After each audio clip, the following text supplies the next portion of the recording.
Hey gang, I'm Carl Cheney and this is episode 26 of the CBD Source podcast.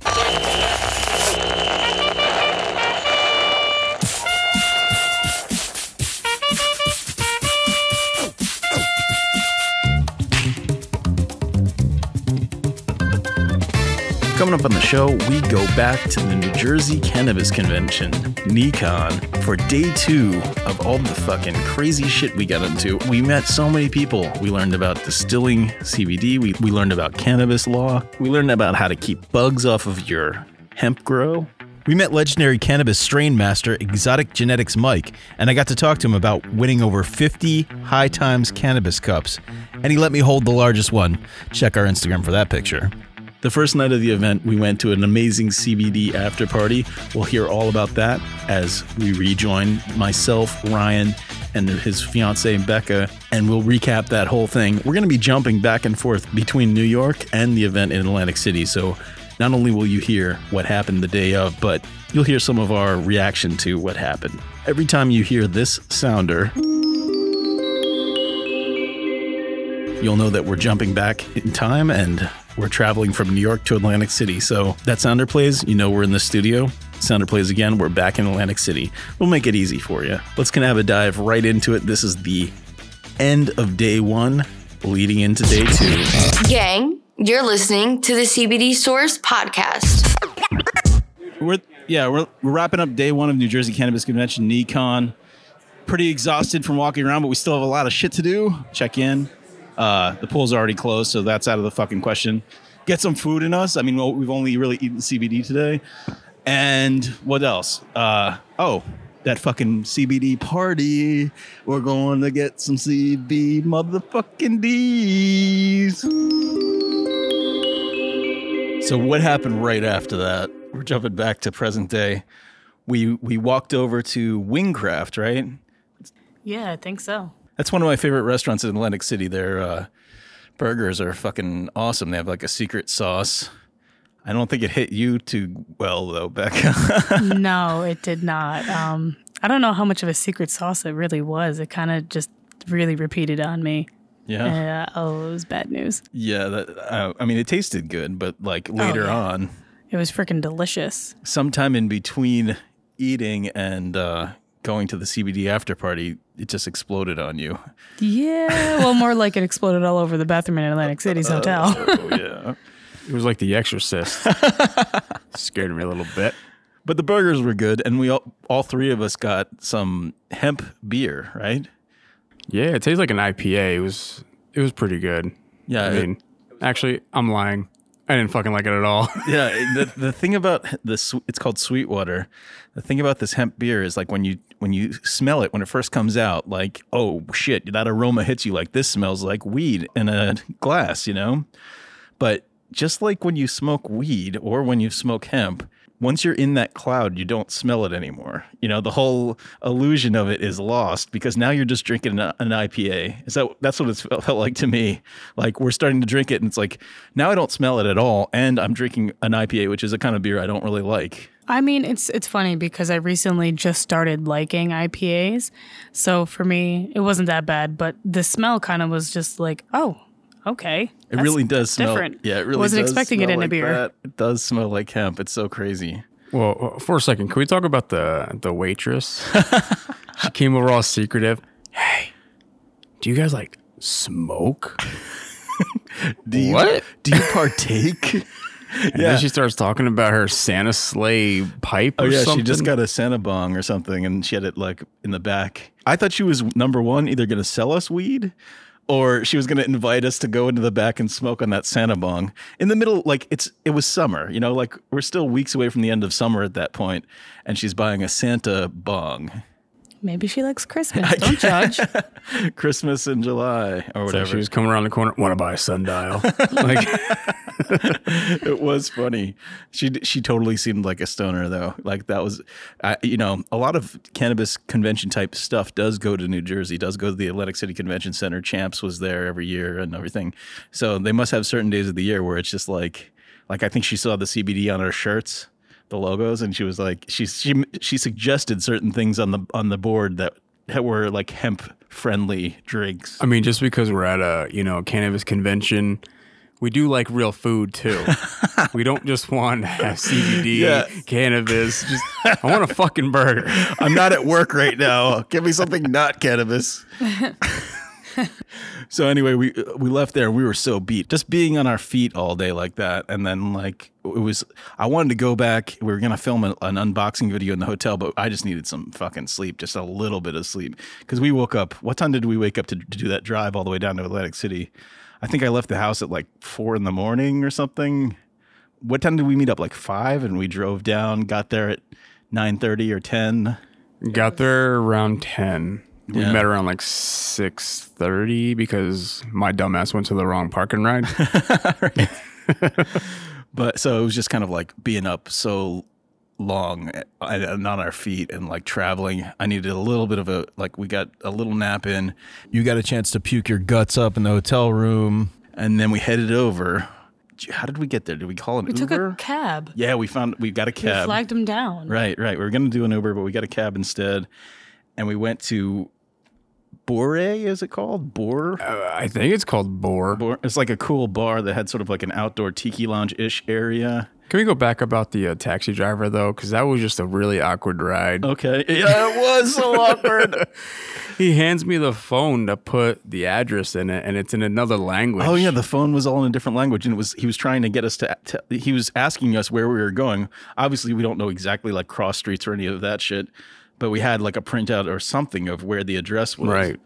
But it was all in a different language, so it was really hard to input it. And he didn't understand why we were having trouble with it, but he didn't realize that it was still in some other language that was a phone that was not something we could even read. And I was bristling as fuck at that point. The bristling. So I was really already confused. If that was in English, I would have been confused. But I got it. I eventually punched it in. He switched it back over to English, and we ended up getting to the venue. So let's talk about the venue of the after party, because the after party was pretty fucking sweet. This is one of the things that sold us on coming to this convention, right? Oh, yeah. Once that after party, that wasn't even part of it until one day it just popped up on the website, this big CBD after party. We're like, fuck, I'm in. Yeah, they were like, oh, you think you're going to be done by 5 o'clock? Psych, motherfuckers. After party. And we didn't bring anything but our phones. We didn't bring any mics. We didn't bring cameras. We wore our show clothes, and you actually wore your Cannabis chef coat and everything. I did. I was sweating. But I did. Well, we wanted to really represent, show what we were about, but not have to be filming, be able to relax, drink, chat. It was our time. It was time to have a nice, relaxing, fun time. We got a couple pictures from that event. Not many, but we'll put them up on Instagram. Met a lot of really great people. Oh my God. So many awesome. Cool people, right? Oh yeah. Yeah. Just all these people from different parts of the industry. A lot of people who are New Jersey. They're people who are from New Jersey. They're professionals in different industries, and they're trying to break into the cannabis world. I love that. It was really a lot of people, a lot of lawyers, a lot of people who were involved in deals that involved cannabis in some way, and now they're trying to switch up and be full-time in the cannabis space. I love that kind of stuff. And not to mention they were so down to earth, just the coolest, chillest people, just real. It's because they were drunk. Drunk and high. They were not just drunk. They were drunk and high. You might be used to going to the bars up here in the Hudson Valley where everyone's going to be drunk, but this was drunk and specifically high and CBD relaxed, because there was CBD everywhere. I mean, every table had tons of pre-rolls just sitting there. There was a booth that had all the different CBD candies, let you sample them. There was another booth that had CBD dabs, where for $5 you could dab CBD, or there was another option. It was dab or something else. I can't remember what. We didn't do it because we just didn't even stand online for it. We were just too busy chilling and talking to everybody. But next time we got to get you to do a CBD dab, because I've done them before and it's fun. I think we'll get our own dab set up soon once we start that CBD dab lounge. Yeah, I'm down. CBD Source Dab Lounge. Down to dab. Yeah, it's cool. Yeah, we got our drink on and we just networked and met a ton of people, and it was really fun. A lot of chicks hitting on us. Holy shit. Drunk CBD women coming up and being like, remember the one girl? The bedroomized girl. What's the bedroomized girl? After she walked away, you were like, look at that chick giving me bedroom eyes. She was drunk as fuck. She was talking to Ryan first, and then when I walked over, you're like, what did you say, Ryan? Well, I mean, since, if you guys don't know, me and Becca are engaged, so we're a couple. She's there next to me. This lady comes up. She was nice, but she was very friendly. When Cole came over, I was like, hey, he's the host of the podcast. She's like, hey, house. Yeah, and she like kind of leaned over into me. It's like, okay, what are you guys doing here? The torch on to you. Oh, man, don't get me in trouble at home. I didn't do anything, but, we just had a good time. He was a good boy. He was a good boy, I promise. We had fun. It was a lot of fun. No, very professional. She may not have been the most professional, but we stayed pretty professional as much as I wanted to, You were getting very jealous of all these people coming over. I wasn't jealous. I just don't like when people get drunk and flirty, and I'm just kind of like, get the fuck out of here. Well, I mean, we were a spectacle. We had our, show clothes on. We were attracting attention. Oh, yeah, definitely. But good time. I mean, and when we took an Uber back to the hotel, Harrah's, it's one of my favorite spots in Atlantic City because of that pool. All I was thinking about was that pool. So early in the morning, I got down there like right when the pool opened. I was probably one of the first people in the pool, just chilling. I put some pictures on Instagram of the pool and hanging out at Harrah's pool. One of the weirdest things I've ever seen. There's like 5 or 6 jacuzzis around this pool, and the pool is for adults. It's 21 or older to be in that pool, which is the best because I don't have kids. I love going places where there aren't kids, like to be able to chill. And so I don't know if I told you guys this story, but I went into the jacuzzi. There's a big jacuzzi that's for like 20 something people. And I was hanging out in there for a little bit. And there's this girl, probably an Instagram celebrity. I don't know. Pretty voluptuous in a bikini. And she was standing up and holding her phone above her head in the jacuzzi. This is already weird to look at. Someone standing up in a jacuzzi by themselves. But she was taking a selfie video and spinning in circles and bopping up and down, like bouncing, like making her boobs bop. And she had her tongue out like a dog. It wasn't like sticking her tongue out coquettishly and then putting it back in. It was like tongue out the entire time while she's doing spins and spins. So she had worms or a heart problem. It was so weird.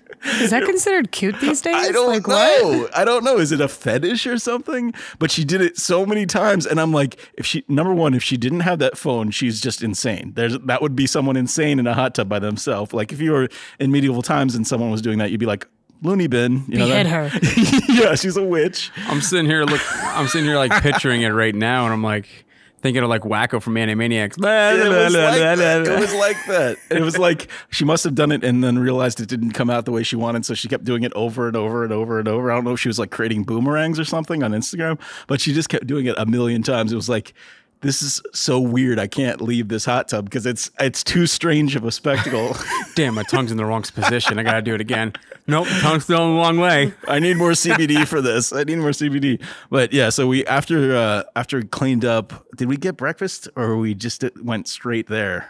Did you guys eat anything in the morning? No, we went there and ate that little kiosk. Oh yeah, okay, yeah. We went back to the Atlantic City Convention Center and they have like a little. The place is like an awesome, huge convention center, but there's also a train station there where the trains come from Philly. And right where the trains get off, there's also a little kiosk in there. And we had like, cheesesteaks and shit like that for breakfast and then went in. And that's where we'll rejoin day 2 of NECANN. So we got Ryan's fiance, Rebecca, with us. She's helping out. And helping people sign releases and stuff. We got a lot of ground to cover in these 2 days, so we needed the extra assistance. All the hands on deck. Keep it a little closer to your mouth, like almost touching your lips, like just near. Like this? Yeah, like that. Kind of give it a little kiss. A little ASMR style. Oh, all right. This is what we talk about when we talk about white labeling, see? They'll put your own logo on the back. You just basically buy their service to oh, that's cool. When you're a white label company, mm-hmm. Basically you're just paying. They send you the bags, they send you the CBD and whatnot, and then you just kind of put your own branding on it and now, resell do you pay for the white labeling? Oh, so yeah. You're using their services. Yep. and all They're that. providing everything. You're just putting your logo on there and, selling it as your own Okay. brand. So you're not making the same profit as if you owned a hemp field and or you're sourcing the hemp from somebody. You're getting everything. Mm-hmm. They do the extraction, they do the pressing, they bottle it for you. You gotta get longer cords. I feel like I have to do like a piggyback. I wasn't ride. planning on walking like- around with it. It's just sort of a stand interview somebody kind of thing. Oh, A lot of stuff to see here, huh? there is. There's all these fancy little doodads, and I want to touch it, but probably shouldn't. I would say as far as like magazines and stuff that are heavy that don't pick them up until we're leaving, Yeah. because we don't need to be lugging that shit around all day. There's a lot of I'm already weed carrying industry magazines. I'm already carrying the Weed Man van. That's pretty light, but it is Yeah. bulky. Takes a broom. All right, so we're Medicine Man Technologies is our overall company there, our corporate division. We have a ton of sister companies under Medicine Man Technologies, Success Nutrients and 3Alite. What do you make? A couple of them. What do you do? So right now, Success Nutrients is our nutrients for growing cannabis. Oh, cool. It's made by growers for growers. And then 3Alite. That's our book, 3Alite, 3alite.com. You can check us out. We have a university as well if you want to learn how to grow and maximize your cultivation. But yeah, check us out, 3Alite. Awesome. Where are you guys 3alite.com. based out of? We're based out of Denver, Colorado. Nice. We have a ton of dispensaries across the state. We also do tours if you want to come out and take a look at what 3 and 4 pounds of light really looks like. Hell yeah, I would. That's double what the national average yield is for commercial grows across the country. So if you want to call us out on the claims that we make in 3Alite and 3alite.com, come check us out, Denver. Cool. Colorado. You grow weed and hemp or what? So right now we're mostly cannabis. We're mostly in the cannabis space. Majority of what we do is going to be in the cannabis space. We do have maybe some CBD products at some of our Medicine Man Technologies and other dispensaries and things of that nature, but we are predominantly in the cannabis space. Cool. Is it mostly indoor growing, it looks Yep. like? So that's our indoor methodology there, which is going to be 3Alite. And that's what you're seeing here. You're seeing a time lapse of our methodology. And that's bringing you right there from a day 7 through day 42. And it's also going to be showing you our schwazing technique, which is how we de-leaf the plants throughout their life. Very cool. No, that looks good. So check us out, guys. So how, 3Alite. you say it grows faster than normal? Or what is the advantage of 3 of So what? right here, if you see the time lapse that we're going through right now, it's basically just see that what you just saw was our schwazing technique where we come in and we de-leaf everything, and then we cage it. We provide support, and then we have a robust feeding structure that gives the plants everything they need. We maximize nutrient uptake, and as you can see, we build plants that are the most healthiest plants you've ever seen, stable and ready to hold 3 and 4 pounds of light. Nice. Very cool, man. Thanks for approaching me and showing me all this stuff. Very cool. Thanks. Awesome. 3Alite at 3Alite, guys. All right. We'll check you out. How much swag do you want? You're the one carrying the swag.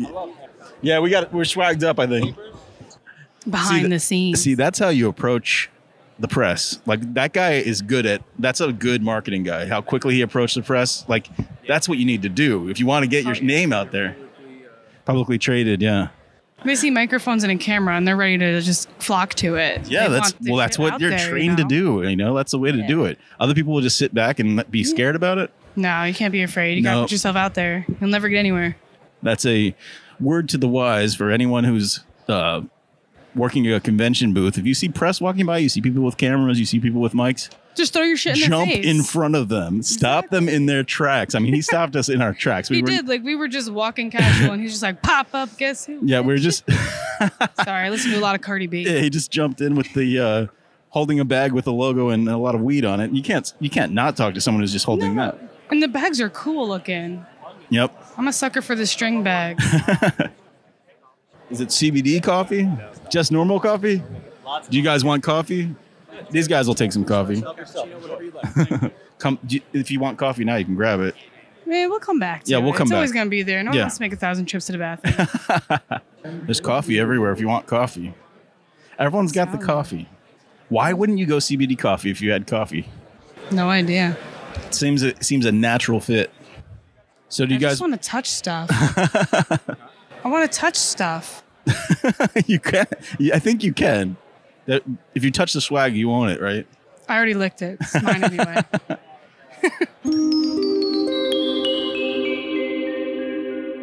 All right, back in the studio in New York.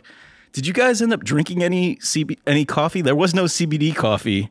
They were offering it everywhere. Like, we just played this clip of like all these people offering us coffee, but did you guys ever hit up that coffee? No, I never did get that coffee, and I love coffee. I'm a coffee connoisseur. And they were giving it away free like everywhere. Was there CBD in it? No. Which is, like Bullshit. I said, it's a total missed opportunity. But I bought like 5 Hour Energies, so we were already energied up, right? Yeah, we were pretty jacked on those things. It was kind of like we had a little window of, I forgot to mention, after we got back from the party, we got to the hotel and gambled. Like, that's what happened. We ended up staying up till like 4 in the morning, gambling at Harrah's. So when we woke up, I woke up at like 5 or 6 to go in that pool. I think it was like 6 or 7, whenever the pool opened, and then met up with you guys. Like, how many hours of sleep did we get? Like 3-4 hours max? I can't even imagine. We didn't even go to the pool because we were so tired. I'm like, fuck that. I'm not going swimming. Like, I was I'm in there too by tired. I myself, need to yeah. sleep in a little bit. Yeah, So. you got a little bit more sleep than me, but you guys, I think you gambled a little longer than I did. I was We losing went to bed at probably around 4. Okay, yeah, you did go to bed later than me because I gambled for a little bit, lost some money, and was like, all right, I'm gonna do this. I'm done. My winning streak was dying. I did well, and then I started doing bad, and I'm like, I gotta fucking know when to fold up on this. You know what I mean? Yeah, no, I did pretty good. So Did you do good that night, or was it the next day? both. Yeah, Becca, you were on a friggin' roll. So we stayed up late because I was on a good streak. Only won about 500. Jeez. Yeah. And then the next morning on the same machine, went down and won 70 more. And I was like, okay, I'm walking away. I don't want to lose any more money. You cleaned up. I lost the first night. I think I lost like 150 or something. But then I ended up pulling back the next day. I was like maybe down $80 by the end of the whole trip. So not a bad time. I always am going to lose at least $100 if I'm going to lose anything probably overall. Did you guys play any card games, or was it all slots? All slots. I don't know cards, stuff like that. Yeah. Cards, you lose money so fast. Oh, yeah. I mean, I only lost in total probably around like $60. But you got it all back in, oh, yeah, definitely. in spades. Definitely. All right, back to the convention. So who we talking with here? My name is Mike. I'm the founder of Exoticgenetix. We bring seeds and genetics and strains into people's hands, whether they're grown medically or recreationally. Awesome. So you sell mostly to dispensaries? We do a lot of working with direct to consumers, facilities out there who want to grow something bigger and better than the Nice. folks next door to them. So people who are starting new farms, they get seeds from you guys? And Absolutely. That's awesome. I'm looking at your table here. Check this out. All these High Times Cannabis Cup trophies. Holy shit. How many have you won? I really don't know. It's just it looks like a entire Oscar ceremony worth of I trophies. say over 50 times. Wow. There's more than that. I just haven't counted. So That's amazing. Holy shit. This is really impressive. So how did you get your start in the seed world? I worked about 10, 12 years ago. I worked at a hydroponic shop, just getting started in the old medical cannabis industry. And I started screwing around with making just some crossbreeds in my garage in a tent.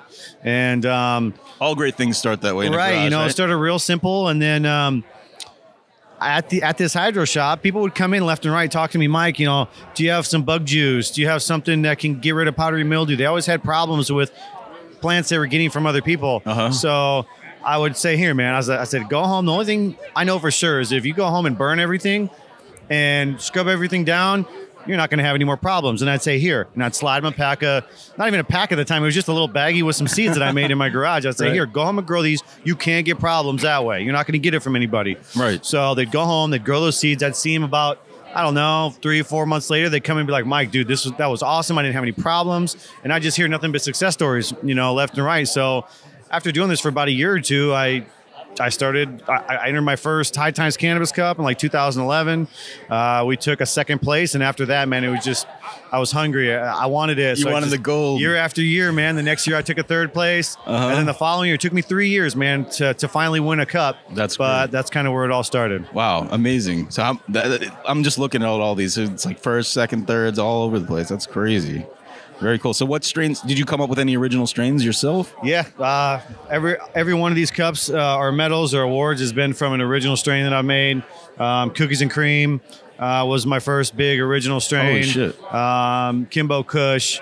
And then it's kind of just evolved from there. I mean, every year I come out with a new lineup. I might come out with 2 lineups. Nothing more than that, though. I try to limit it to 1 or 2 a year, just to try to keep the quality awesome. On point. Give us some more of your resume. I want to hear some more of these strains. People listening at home will be like, holy shit, this is the guy that came up with that? Let's see here. Some of my newer ones right now to date is the Strawberries and Cream. That's a real popular one. Yeah. Shockwave, Falcon 9. Let's see here. I wish they would have put names of them on these cups because half of them I don't remember. Tina's a huge one. We won a couple awards with Tina. Rainbow Chip was a huge one. Milk and Cookies. Wow. Again, the more and more I talk about it or look at these cups, I could probably remember on which one of, Supernatural was the first one I ever took an award with. Wow. Was second place Best Sativa. That is great. Last week we took a couple awards with at the High Times in Oklahoma. We won with Truffle Butter. The weekend before we won with Lip Smacker. Nice. So yeah, we're doing the best we can. Once you make a strain, then you just start growing that strain. And it doesn't get retired, does it? No, it'll get retired once there's no more seeds left. Okay, right. So generally what'll happen is I'll make some seeds and I'll grow them out. Before they go to anybody out there, I grow them out myself to see what I got. Obviously, it's a testing phase. Right. And I figure out which ones are the hitters and which ones aren't. You might see 10 to 15 strains out here on the table, but this reflects the last year of work from me.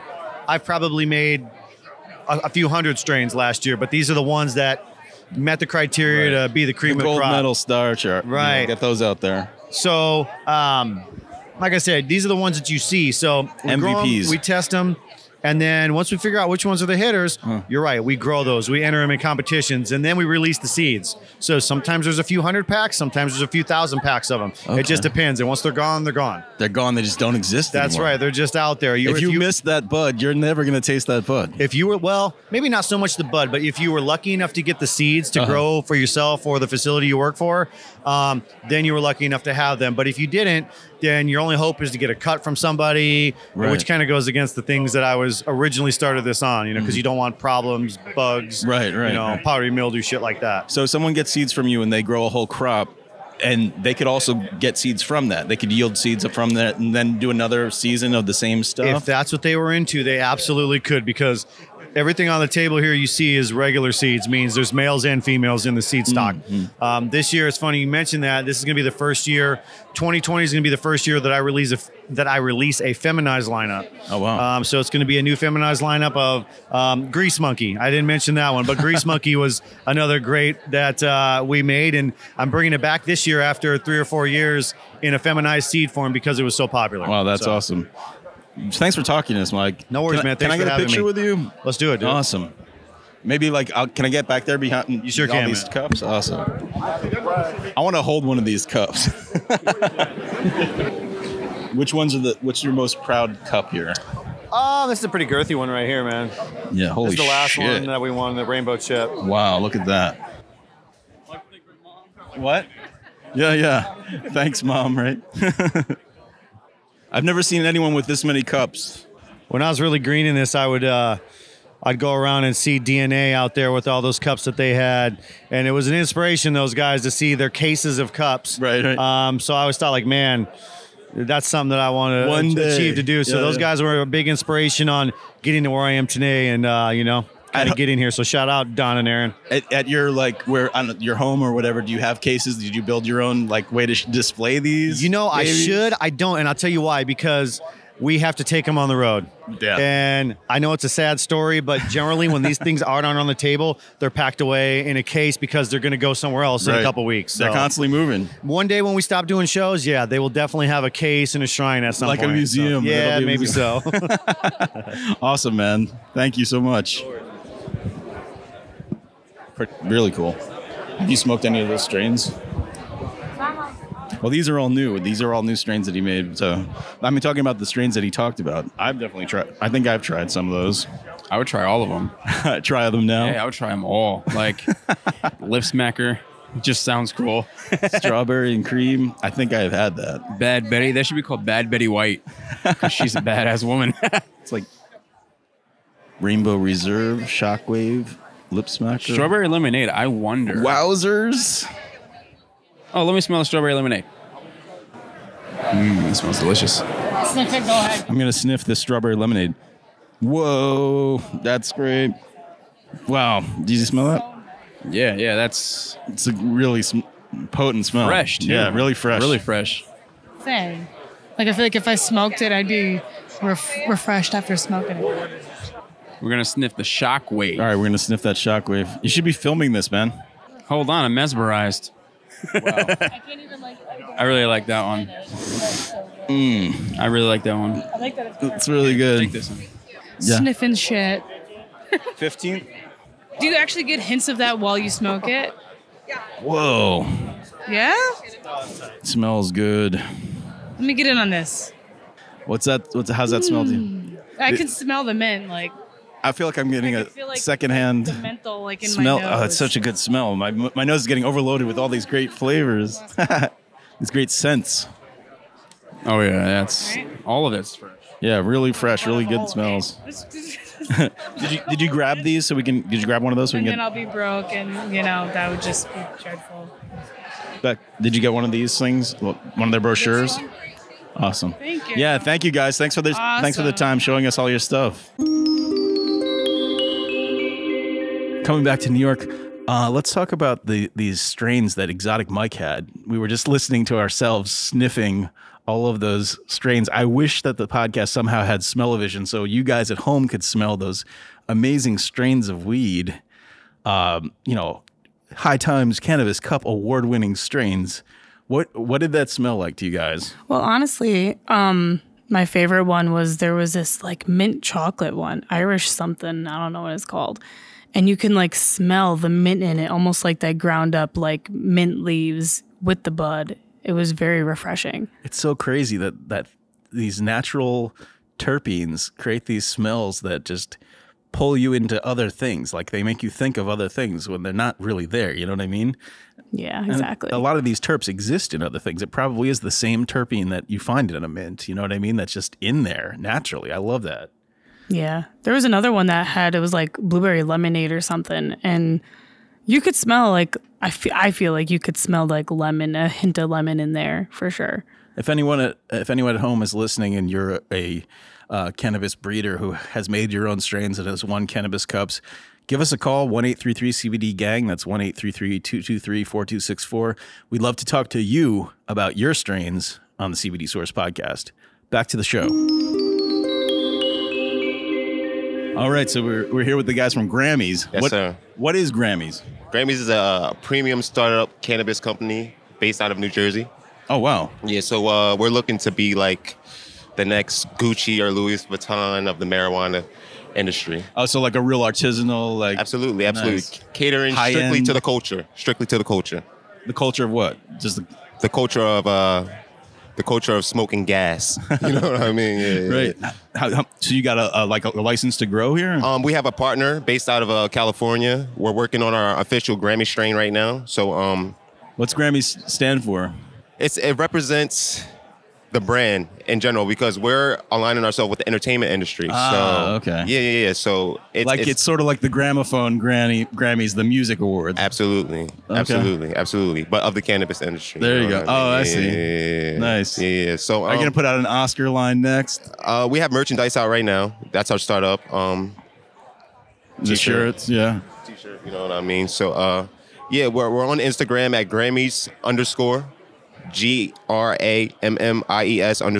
You know what I mean? Cool. You guys can follow us if there's models out there. If there's any influencers want to hook up with Grammys, anybody wants to collaborate, we have everything in house. We're down to collaborate. We'll promo you all over our social media, and hopefully it's reciprocated. Hook you up with some strains. Yes, sir. What's it like trying to break in a state where it's still like so tough because it's not? I mean, it's kind of just like it's a waiting game right now. So as far as Grammys goes, we're just trying to get ahead of the curve, get our social media down, do all the branding, get out some merch. Spread the word, spread the idea, spread the brand without actually having the product. It makes sense to build it up ahead of time. So as soon as it does get legalized, we're trying to be the first ones into the shops, into the dispensaries. So that's what it's all about right now, just networking, getting out there. Very cool. That's the way to do it. Yeah. And hooking up with influencers and all that stuff. Absolutely. That's why we're out here, man, just trying to plug in with everybody. Very cool. Yeah. Grammy gang. You know what I mean? We're the CBD gang here. CBD gang. Yeah. You guys can have this. This is for you. Awesome. My size and everything. Absolutely. So great. That's our gift to you guys. Thank you for the interview. And definitely. We'll be in contact. Yeah, The CBD Source Podcast. This is how we do's it. How we CB do's it. What's your name? My name is Patricia. And what's this company? I work with Across International, and we do post-processing equipment. Okay, cool. So tell me a little bit about what we're looking at here. Okay, so when our customers buy from us, it's usually from, I'm going to start from start to finish with our project. Cool. We do reactors. So our reactors over there, they're usually used for decarbing, CBD isolation, winterization. Okay, right. And then they could also use it for pesticide remediation, which is very familiar on the West Coast, and also CBD isolation and doing crystals and different isolates. Right. From there, we do have our rotary evaporator right here. Yeah, so this thing's nuts looking. This is our baby right here. This is our bestseller. Okay, what are we looking at here? This is a massive machine. It almost looks like a giant mixer or something. Well, this is a 20-liter rotovap. So we use this to recollect the ethanol. We try to... we try to be cost efficient, but then again, we try to be economical and help save the environment. Right, people out there would just throw the ethanol after they use. They don't reuse it. But with the help of our rotovap, you could reuse the ethanol because this one. This recovers up to 99% of the alcohol that you have used in your process. Wow. So it takes the solvent back out and makes it reusable. Definitely. So after after you take out the fats and the lipids from the reactor, so you are left with the mixture of the crude oil, the ethanol. So we have to retake that out of this one, which leaves us with the full spectrum cannabis oil here, which you can use for your textures or your different. You can use it for the shutter as well. Right. And then your vape pens. Let's try to explain what this thing looks like to people who aren't seeing it. I do suggest going to the YouTube page and checking this out because it's kind of hard to explain. It almost looks like a light bulb that's been blown up to King Kong size. Like seriously, how big is this globe? 20 inches wide? Yeah, this is a 20-liter evaporating flask right here. So we use this and then place it on top of the water bath. So if you guys would just want to imagine that. So there's a round basin underneath this bowl.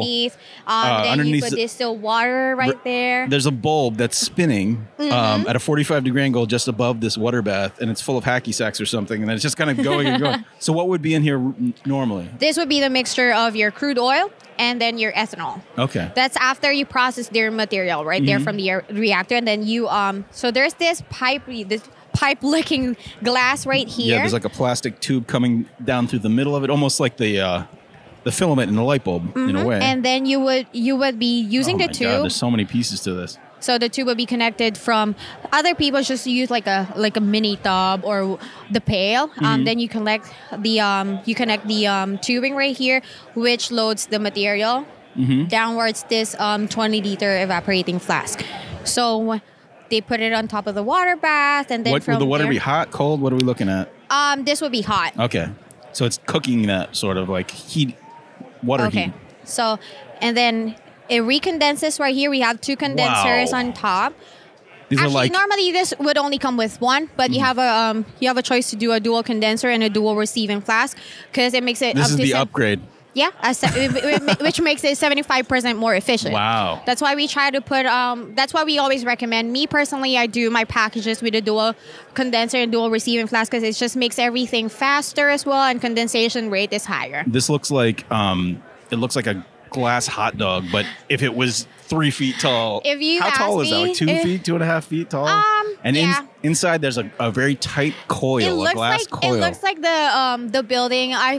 I'm talking about the Twin Towers in Kuala Lumpur. I don't know if that's in Malaysia, but it looks like that in Asia. But yeah, and then it recondenses right here. Yeah, this they're is two connected, identical towers, I guess. which is connected to a chiller. Okay. To make sure that we get all the vapor that is coming out from the This is real. condensation. Like, it's another science lab I'm looking at here. It's amazing. So we don't contaminate anything, and Right. we don't break the pumps that runs over, because this runs on a vacuum. Mm-hmm. And then we put it down here at the bottom. This would be the dual receiving flask right here. One Right. recollects all the vapor, and then the water would be on the left side. And So there's then, like 2 globes that it goes down and then into. which leaves you on your final product. Wow. on the other side. Amazing. Mm-hmm. What a crazy setup. That's crazy. I mean, like, that is the... It looks extra. It looks extra, really, but really cool. it's really it's easier to use than to look at it. To be honest, at This is first, it something was that crazy. Frankenstein's, like Dr. Frankenstein would have in his lab. That's what I thought so too at first, but then I realized if you just look at the videos and then just see make sure you have the right connection, then it's actually better than what it looks like. No, it looks cool. And then from here, we usually our customers they want to distill it even more and right. separate the different cannabinoids, different terpenes. Most common cannabinoids that are out there are the THC and the CBD, of course, and that's when they use our short path distillation. Those are the basic cannabinoids, and then you have all the others. How do you get the other stuff out of there? Okay, so cannabinoids and the terpenes, they have you got more and more machines. the cannabinoids and the terpenes, they have different boiling flask. Boiling point. I'm sorry, guys. What are the different boiling points? Do you know? Well, I don't know them personally because we don't do the process ourselves. But we usually start from the lowest boiling point. So we recollect. The same thing as our rotary evaporator. Wow. This one has 2 flasks as well, and then it recondenses it here, and then. This one is a cold trap, so it could keep the vacuum flowing. It could keep the vacuum protected. And the same thing goes with the receiving flask right there. All the vapor are collected right here. Nice. And then just change This looks like an incubator. It does. Yeah. It looks like an incubator, but this is a 10-liter setup. Usually it's just 1/2 of this one, just one round flask right here. It's an incubator if you're growing little baby dabs, but in math, like that's a huge baby actually. This reminds me of Breaking Bad, to be honest. Yeah, it does.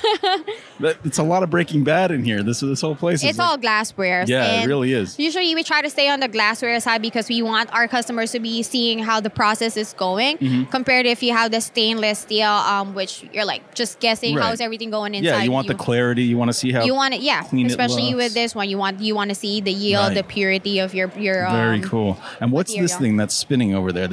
I've seen that in like. This is a magnetic stirrer. Okay. We just want to show off this magnetic. The biggest one that we have right now. This is an HP11. 10,000 milliliters. We just came out with the biggest one, but this is just to mix their material even more before we process it on our short path distillation. Wow. So just think of like one little tincture bottle is 30 milliliters. This is 10,000 milliliters, this piece of glass holding liquid. Imagine that much CBD in one container. Holy crap. You wouldn't want to knock that over. That's beautiful. You wouldn't want to knock it over. You're going to be paying them lots of money if you knock that over. I don't want to be in debt. So. Yeah, no kidding. Wow. If that was full of like THC distillate, can you imagine? Oh my if God, that's how much already money final would that material? cost? I don't even want to think about it. Seriously. But yeah, that's what Across International do. We do batch distillation. We start all the way from 2 liter, go up to 50. On our rotovapes, we have 2, 5, 10, 20, and then 50. And on our reactors, we start from 10, 20, 50, 100 liter reactors. Wow. Very cool. Thanks for course. showing me all of this. Thank you so much, guys. Awesome. Yeah, definitely. Thanks. We're back in New York. I just wanted to jump in because I didn't really get to properly announce or properly present this. We headed over to the Minorities for Medical Marijuana table. I'd met the guy that I'm about to talk to at the after party the night before and had a really long conversation with him. So I caught back up with him. I didn't know if he had written the book, The ABCs of CBD, but it was at their table. So I thought maybe, and that's what I asked him when I first talked to him. So let's go right to that now. This book is written by the weed head, a.k.a. Dashida. Okay. She is one of the, Dashida Dawson. She's one of the keynote speakers today. Matter of fact, she's speaking right now. Oh, wow. Nice. She's a C-level executive suite person within our organization, Minorities for Medical Marijuana. Nice. What's your name again? My name is Bonniewell Graham III. And you're the... I am the chapter president for Minorities for Medical Marijuana in New Jersey. We are a national, international organization, 501c3, nonprofit. Very cool. How many chapters do you We have 25 other chapters throughout the world. Wow. Very cool. Yeah. So we originated in Florida in 2016. And within that time span, have obviously grown not only from state, but obviously world. In 2018, we were recognized as the Organization of the Year by our industry peers. Nice. So, you know, we within a short time frame, we were trying to change the game as well as level the playing field and make it equal for everyone. Very cool. Yeah. The more minorities getting into this world, into the cannabis world, yes, the better. Exactly. Legally. Yeah, legally. Exactly. Cool. Can I take one of your buttons? Please take any kind of information. Awesome. Yeah. And I would encourage you to look us up. Cool. Definitely. So I'm going to cut this right here because right after we talked to him, I had like a 40 minute conversation with this guy, Leo Bridgewater, from the Minorities for Medical Marijuana. And we're going to make that an episode into itself because this guy is great. And he really knows his shit. And the conversation was funny and a really, really good conversation, a really long one. It deserves to be an episode by itself. So next week, tune into that. Our 27th episode will be this interview with Leo Bridgewater, Minorities for Medical Marijuana. Let me give you a little taste of it. I know people who still think that if you smoke weed, if black people smoke weed, it makes them think that they are the same or superior to white people. I was like, I never heard that. I did. That's crazy. Yeah, I did. I was down south. That makes you feel superior. That's a strange listen. Dude was so old school racist. He said nigger. I was like, whoa. I wasn't even insulted. I was just more amazed. Right. I exist? You still I was exist? like, wow. They still make you? He said that. I said, whoa. You said that in real life, for real. And he, like, the more I kept talking, the more he was getting angrier. And I was like, and this is real. They made movies about this. I didn't think you actually existed. And he was like, and he was mad. And I was like, listen, man, what I have to tell you transcends how you may feel about me personally or race-wise. This is about medicine. This is about saving lives. You know what I'm saying? This is about quality of life. Gang's all here. The CBD Gang. Give the show a call at 1-833-223-4264. That's 1-833-CBD-GANG. Erica from Grow Mammoth. What is Grow Mammoth? So Mammoth was developed at Colorado State University by 3 microbiologists. Our first product that we developed was Mammoth P, which is a consortia of bacteria that specifically targets phosphorus cycling. It is 4 strains that break it down and deliver it to your root zone, and in result, giving you an increase in yield, increase in quality. So it's something you can add to any nutrient line to help just have a better yield and better quality flower. So what would you do with this tub? Like, exactly. So this gallon will mix 6,308 gallons of feed. Holy shit. It's very concentrated. It goes a long way. You would apply it with your regular nutrient feed at 0.6 mils per gallon. And you would use that at least once a week from clone all the way through flush.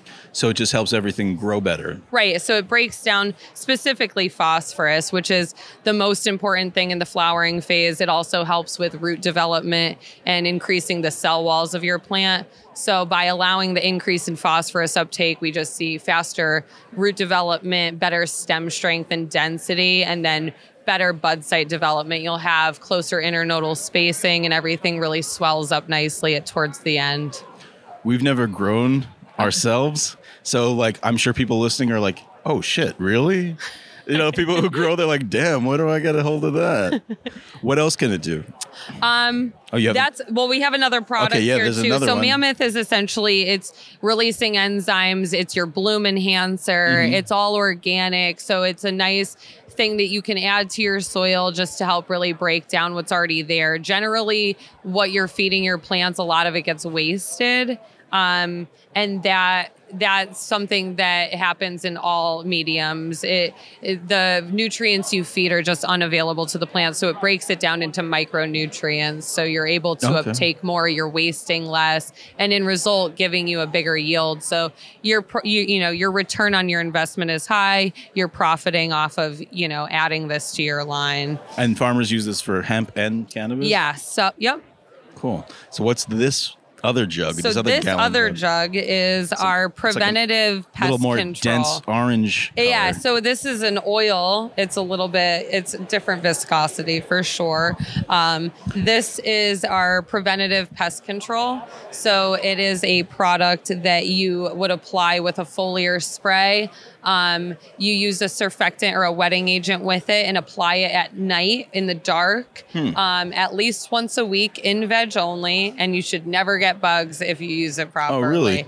So it's all natural ingredients. It's 25B exempt, which means it's exempt from EPA registration. The ingredients are very safe. They're not labeled as a pesticide. So commercial cultivators can use this, and it'll pass all the testing. So it's safe to use in any state. On so any it's like type super. of crop. If you're going like super organic style growing, this is like the healthy way to do it. Right. So healthy, safe pest control. You can spray this outside. It won't hurt pollinators, honeybees, anything like that. Why do people do it at night?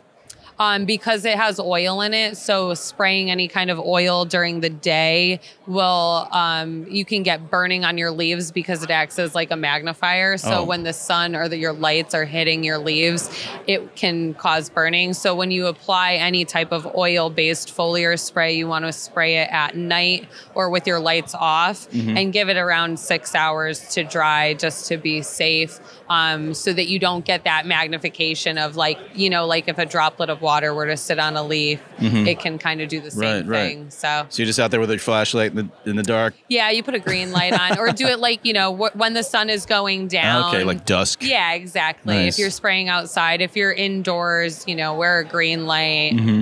Do you need a mask or anything when you do it? This is actually really safe. You don't need a mask, and there is no wait time before you need to walk, be able to go back into your grow room. So great. Wow, all very natural. Cool. And it smells good. Can I take a whiff? Yeah, totally.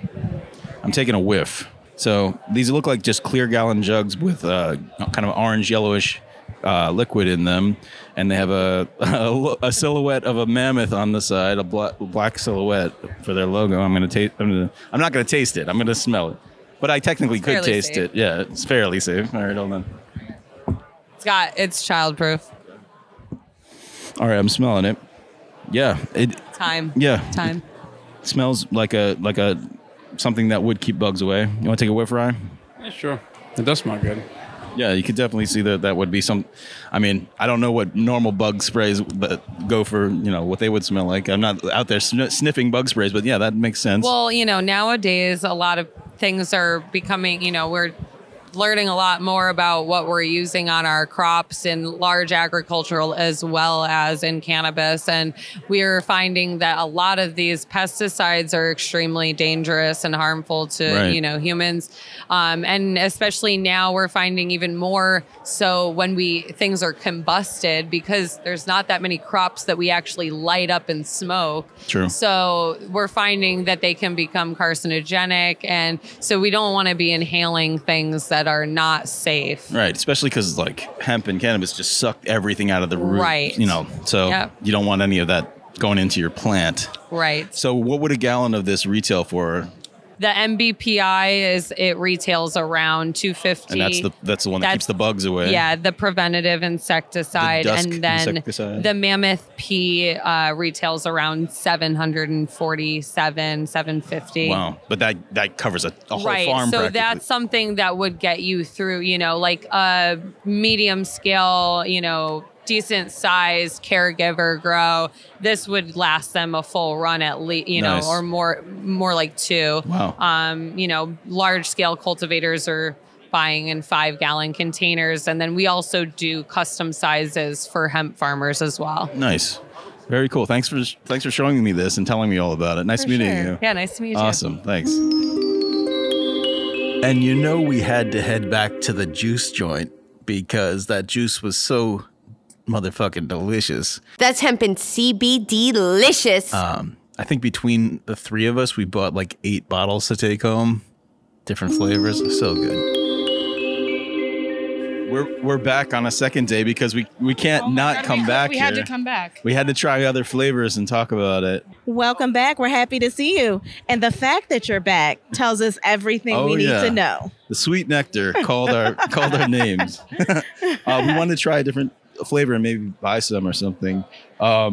Maybe the tropical tea we were thinking. The tropical tea? Absolutely. Cool. Give that a little shot. We want to taste it first. Yeah. I'm pretty sure we already know how the result's going to turn out, but All right, we've all got to tropical tea. Cheers. Ready? Cheers. Salute. Cheers. To good health. It's good. I love like that hempy strawberries. kick at the end. I don't like strawberries, but that was really good. Had an earthy taste. It was really good. How many milligrams are in that? What we just drank? You think? 200 milligrams in each bottle. And that small amount? Yeah, just that little That was shot. about an ounce. And so if they're 200 milligrams and they're 12 ounces, we would just divide that 200 by 12. So I would say about... Get calculator out. About 17. Okay, that's cool. Milligrams. Yeah, it was good. And about an ounce. She wants to try strawberry lemonade before she buys one. The strawberry in all of them. So I know, but lemonade usually is like overpowering, and I can live with that. there you go, strawberry lemonade.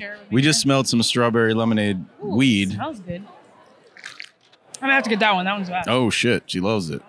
How long do these keep?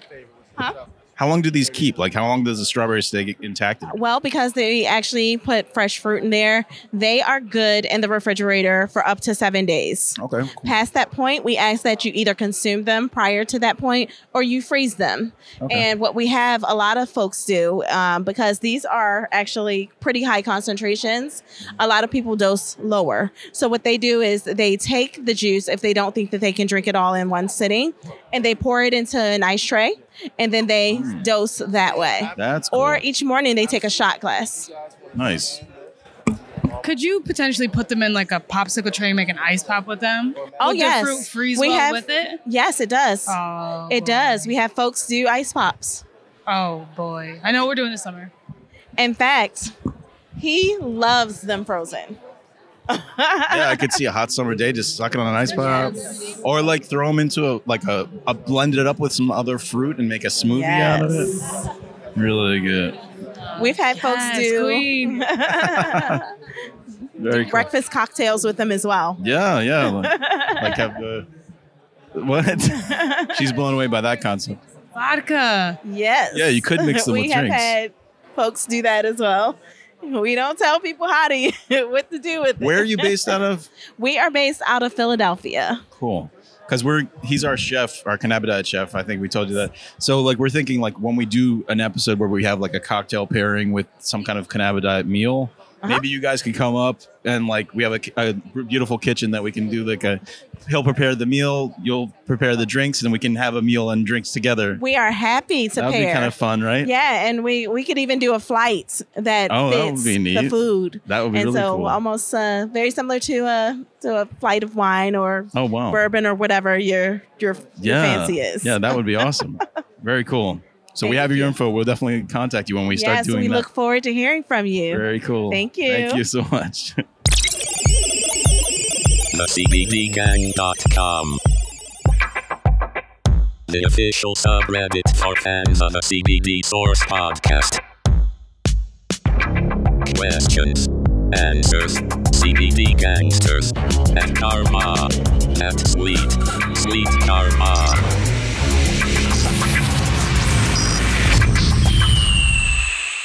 Matt Miller? Yeah, I'm the MG and the Miller of MG Miller. Intellectual property law.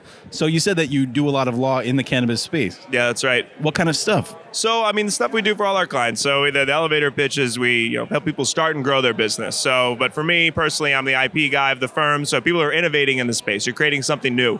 You're making new stuff, new branding, trying to innovate, create. I help people make sure that no one runs off with that, right? You're worried about somebody stealing your idea. You're creating something new. All that squirrely guy, I'm the attorney to make sure that do you do stuff happen. with like trademarks and that kind of shit too? Yeah, patents, trademarks, copyrights, trade secrets, the full IP umbrella. Cool. But yeah, we might need your help. No, I'm just kidding. Maybe you got a trademark on this? We got to trademark this thing. Oh. We've got the TM, not the R yet. Oh, that's all right. You can put the TM on basically anything, right? Pursuing trademark rights is the legal standard. But yeah, don't use that R. If you use the R and you don't have a registration, that's unlawful. You can get in hot water. That's like a common misstep. Straight from an Esquire's mouth, so now you know it's real. What else? What other kind of stuff do you do? Who do you represent? Is that all privileged information? It's not all privileged. I mean, my clients normally ask that I keep it close to the chest. I represent these guys. That's he's like, oh yeah. They're like, oh, we're in the booth next to you. I was like, oh, I'll see you there. But no, it's about 30% in the cannabis industry. We do a lot of software, a lot of AI stuff, a lot of blockchain, some 3D printing work as well. And cool. All patent attorneys have like random, as seen on TV type stuff. Right. Like random. What got you into the cannabis world? What brought you into that? A buddy of mine runs a cannabis VC. It was about 2.5 years ago. And I'd worked before, but I just started this firm. And it was like, Matt, you got to check it out. And I was like, I don't know. I mean, it's come a lot way in the past couple of years, but there was still a strong stigma with it. And as a new firm, I was like, I don't know if I want to really become associated. He's like, just look at it. Yeah. I was like, I'll take a look. Can't hurt to take a look. So I looked around, and there were only about 8 other people writing about the intersection of cannabis and IP in the U.S. Wow. I was like, I could be number 9. Yeah, That's no shit. Pretty ground floor. So you're not even done with your fingers yet when you're counting. That's pretty good. Exactly. So I spent 2 weeks researching everything like crazy because what I do is mostly federal jurisdiction. So how does that jive with the CSA, the Controlled Substances Act? And there's some things you can do, some things you can't. I educated myself. I started writing articles on it, started getting them published around, started getting clients because the articles I published, rolled that into speaking engagements and kind of built up the practice from there. Very cool. We're only 23 episodes into this podcast, and we don't know hardly anyone in the legal space. Like you said, you can count them on 2 hands.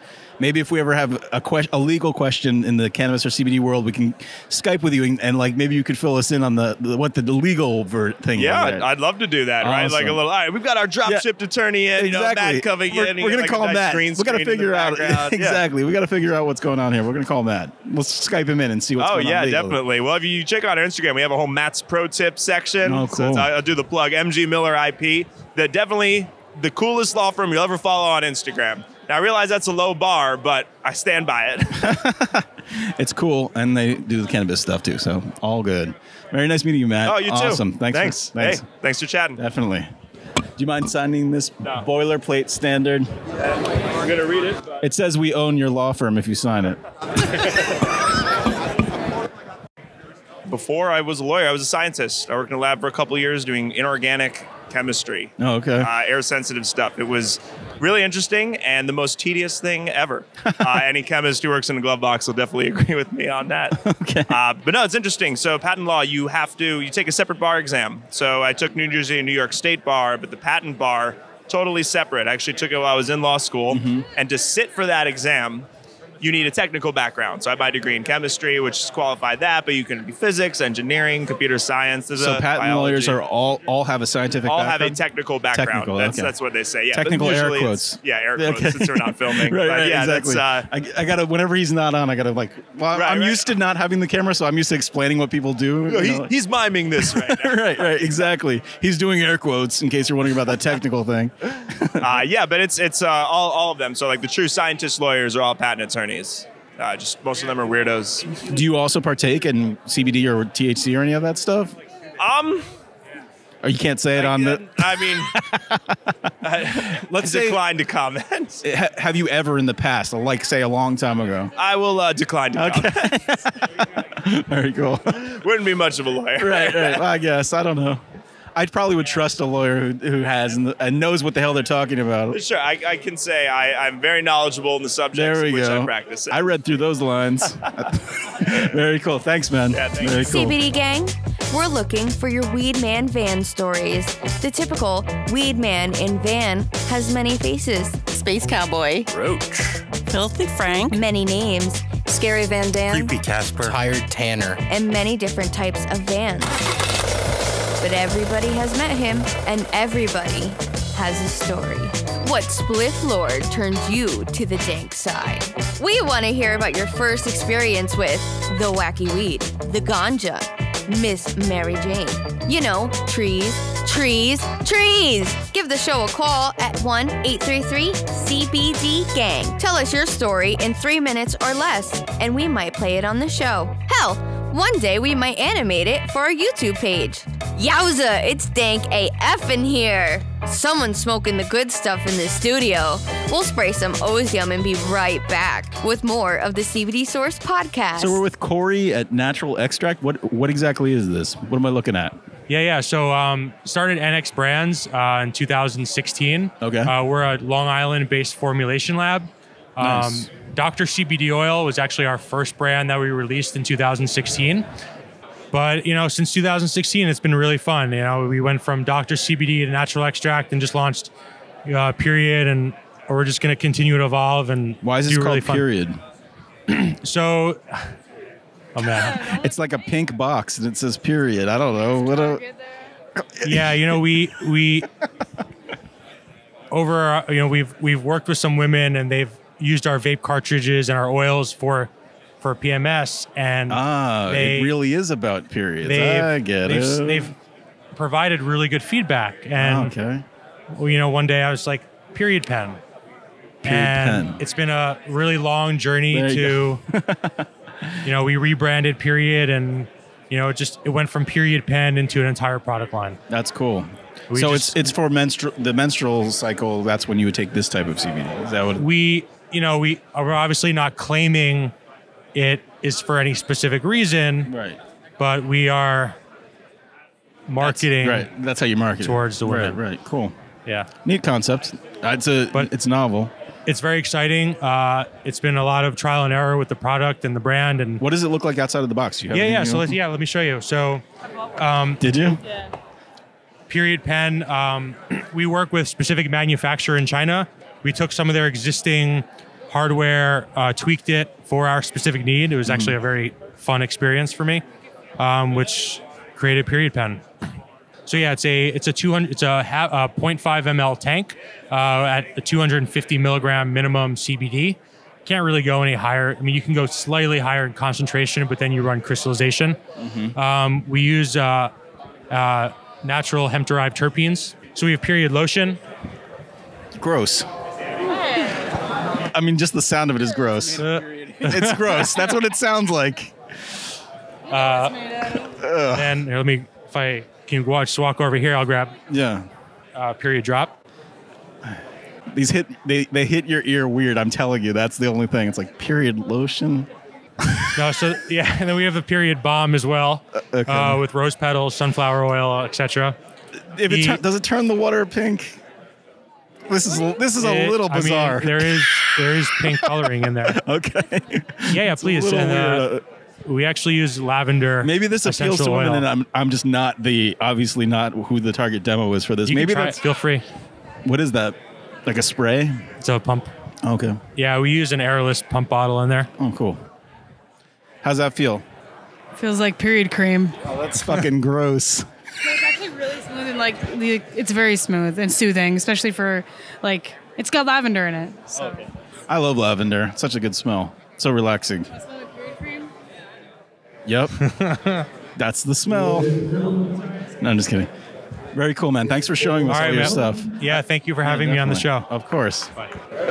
Sorry if we're busting your balls, but it's funny. I mean, that's just the name. Yeah, it's all good. She still bought one. I know, she bought one. So it obviously appeals to women. That makes sense. We'll find out if it works. Oh, next week when it kicks in. You're telling us your TMI of... Yeah, okay. TMI. She's my wife. I'm going to know. Yeah, you are.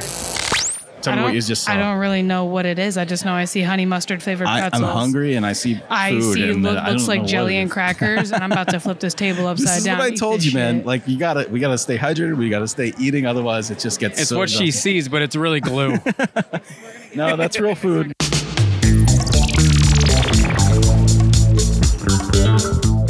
What is the worst thing that you've ever eaten, you've ever done for food, to get food while you had the munchies? I'd love to know that. Oh, that's a great idea. What is the craziest munchies you've ever had? What is the biggest crave you've ever had, and the most disgusting thing you might have resorted to? Like, there's just nothing left in the fridge.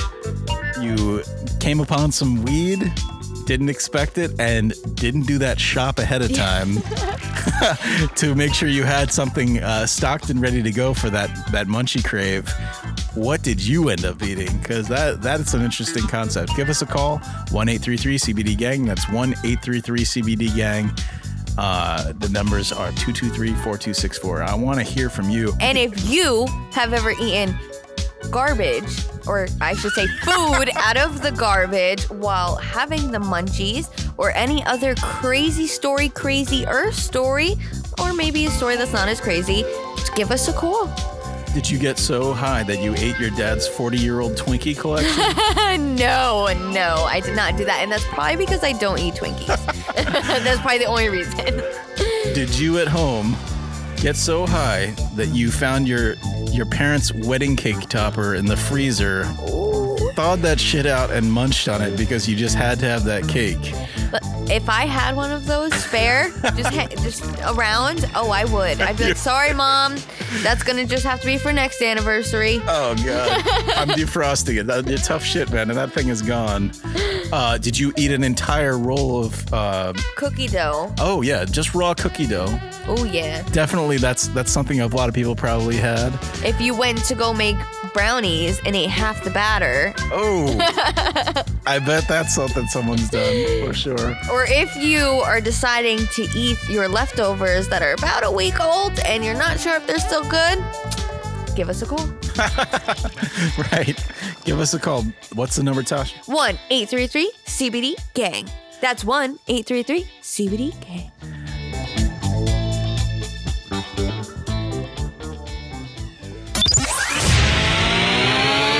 Gang's all here.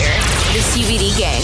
Give the show a call at 1-833-223-4264. That's 1-833-CBD-GANG.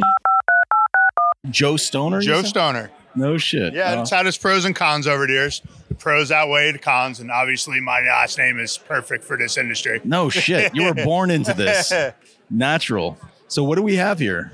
MindLeaf offers everything here is infused with CBD. Cool. We use a CBD isolate. Okay. We do a line of spreads, pretzels. Mm-hmm. We have some salves and tinctures. We have a line of dog treats too that we do. Cool. And then we do fruit gummies as well. Oh, nice. Do you put terps back into it? Or Yeah, so everything we make ourselves. We're not white labeling anything. Nice. All our products we do ourselves. Where do you grow out of? Where do you source your hemp? We source our hemp from Colorado. I have a buddy that's been in the industry for about 20 years. Oh, wow. He brokers for different processors. Okay. So, he gets me the best price and Nice. the best product he can. And Cool. trying to stick with that. So what kind of milligrams are we looking at on these? So like all our spreads are 300 milligrams total in a jar. Mm-hmm. A serving size is about 10 to 12 milligrams. So it'll be about a teaspoon's worth. So let's pretend the camera's not here because it's also an audio podcast. So we can explain what we're looking at. Okay. All right. So this is a peanut butter jar. So we have a peanut butter. We 4 infuse ounces? the peanut butter itself. A jar is 4 ounces. And like I said, it's 300 milligrams total in a jar. Mhm. About 10 to 12 per serving, which would be Nice. about a teaspoon. Cool. So then next to that, we have a triple berry jam, and that's strawberry, raspberries, and blackberries. Wow. We're making that in-house with real cane sugar. Very 300 cool. milligrams total as well. Nice. And then down at the end, we do honey.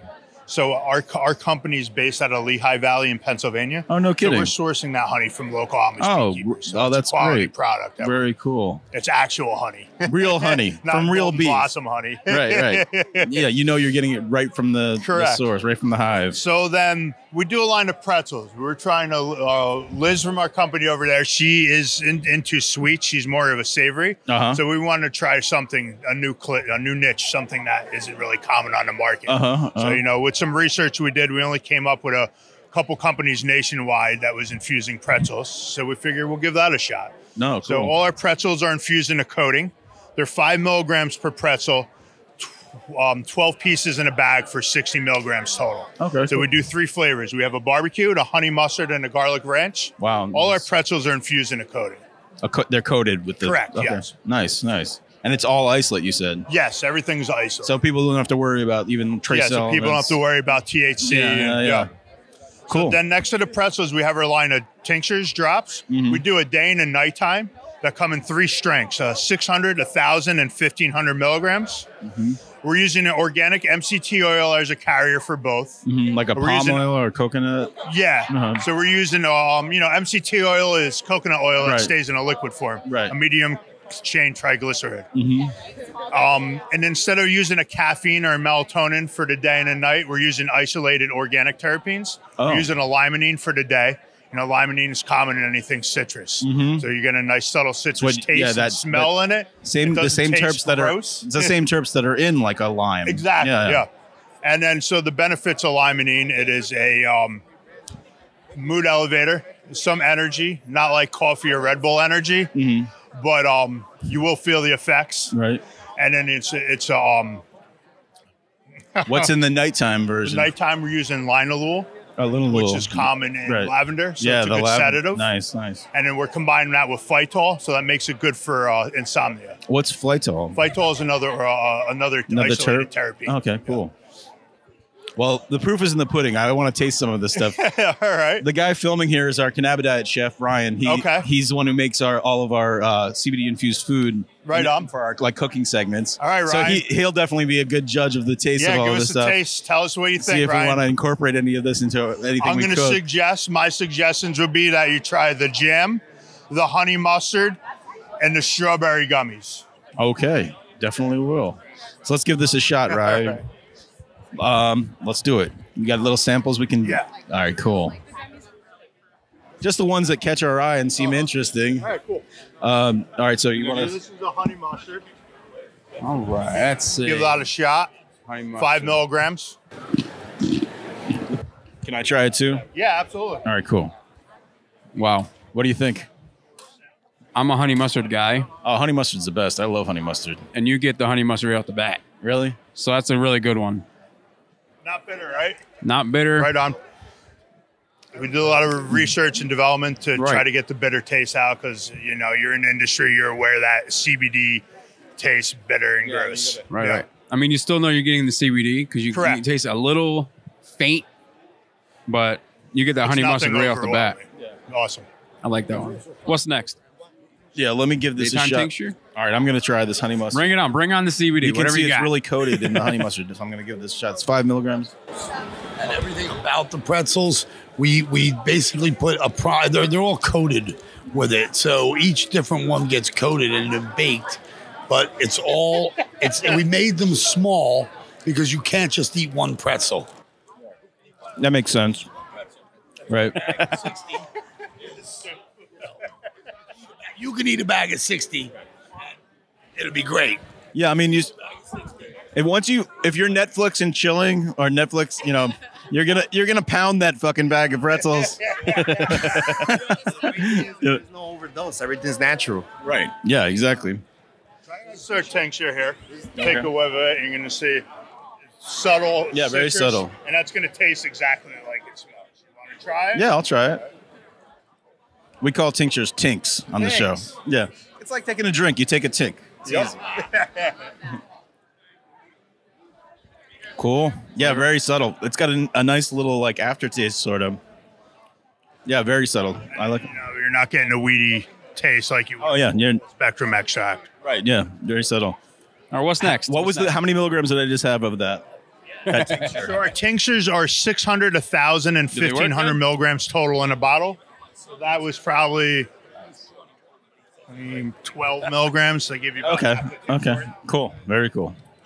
So we do a line of dog cookies, a sweet potato and a peanut butter ones. 4 ingredients: cooked mashed sweet potato, ground rolled oats, some isolate and coconut oil, and a splash of water. Cool. Peanut butter ones are just added peanut butter to them. And the dog approves, I would imagine. I guess. How do you tell if the dog likes it? I guess they eat it up fast. My parents' dog, he's 4 years old. Before they adopted him, he had a pretty rough life. The loud noises and fireworks especially really freaks him out. This was the first year and since they got the dog where fireworks weren't an issue from the the loud. It chills them out for the fireworks. Yep. That's the ultimate test. That is the test. Some dogs will hide under a deck for 3 days I after. did it with a buddy of mine with his dog, but he ended up eating all the treats and the dog never got him. The guy scarfed the fucking dog treats. They're that good. We're gonna try this garlic ones here. Oh, garlic cool. ranch. Garlic. Yeah. I'm gonna pass on that just so I don't fuck my voice up too. Oh well, man, now I have to if it's a crowd favorite. Yeah. Really? I've got mints on me for after this. Yeah. We talk to other people with a garlic breath just going right into their fucking face. This guy's cash. Mm. Right? They can't stop. That's good. It reminds me of like a combos or whatever. Yeah, exactly. Yeah. It's good. I like it. Oh, what's your name? You're also from MindLeaf. I am from MindLeaf. I am one of the owners, and I'm also the head chef. Oh no shit. This is our head chef, Ryan. Hi, it's nice to meet you. MindLeaf. So basically, She is MindLeaf. wow, that's a lot of pressure on me. Thank you so much. So basically what happened was I was using another company's CBD to regulate my anxiety. Mm-hmm. And it was working really well for me, but it tasted like shit. Bummer. I'm a chef by trade, so I was like, I feel like I could do this better. And I'm not a smoker, so I started making edibles. I try to, like Joe said, we try to eliminate this bitterness of the CBD and make it more enjoyable. Mm-hmm. Take out that hemp taste. This is what I'm most cocky about as our gummies. These, the gummy line? So somehow America started looking for healthy candy recently. Mhm. So full disclosure, they're not vegan. There's sugar in them. Okay. But they're going to be an enjoyable experience. So we have 5 fruity flavors. This is blue raspberry, orange, watermelon, mango peach, and strawberry. Nice. Use like cane sugar or We do, raw yeah. sugar? Okay, Mhm. cool. We, I want to try these. We make them a little smaller for the show samples. So they're about 5 milligrams here. So you Okay. can try a couple. And the bags, they come the size of a Starburst. So they're 20 milligram cubes. You get 2 of each of the flavors. It's a 200 milligram variety pack. It's $20 today. Nice. Cool. Can I sample these? Absolutely. All right. So this one looks like it's blue. It's like Smurf, and this is Do you the want me to raspberry. hand it? You want me to hand it to you? What? The one's good and the watermelon's really good. Yeah, you All right. tried. The watermelon one is really sour. It like tastes like a Jolly Rancher. All right. I'm trying the blue one. They're little cubes, but you said that when you buy them, they're Starburst size. Starburst All right. size, yep.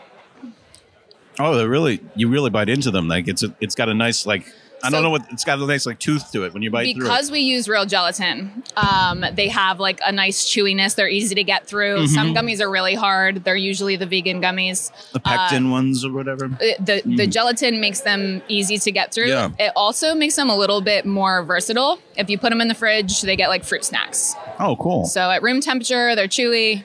Cold, they're like a little harder than that. Right. All right. Let me try the next one. Which one do you want? Let's just go down Right the line down the here. line? Yeah. Let's do them all. Orange. This is orange. It's good. That's subtler, I think. I'm not getting so much orange, but I feel like I need to cleanse my palate or something. But yeah, it's good. I don't have any drinks around here. No. but- All right, let me try this one. No, it's good. This one is sour. So since these are chopped into fourths, it's like 5 milligrams for each of these? Yeah, you're basically going to get like 25 by the end. Okay. Yeah, that is good. Like it? Mm-hmm. Do you use natural extracts or something from the different fruits? We don't. We used artificial flavoring. This is honestly our most unhealthy product. But it's just a thing for me as a chef. I can't put out a product that tastes bad. Right. It's like No, they against my taste religion. good. They do taste So more so for me, like as long as you're getting the CBD and you're getting your relief, Mhm. I want you to enjoy the eating experience. It's not tasting all hempy. You know, people who don't like the taste of hemp. All right, I'm going to try this one. Peach. This is mango peach. Oh, mango peach. Okay. Yep. Can you hear me chewing it? It's good. Yeah, it was good. Really. I like strawberry. I saved it for the end. Okay, cool. I'm excited. Yeah. Oh, I love strawberry. Check it out. Really good.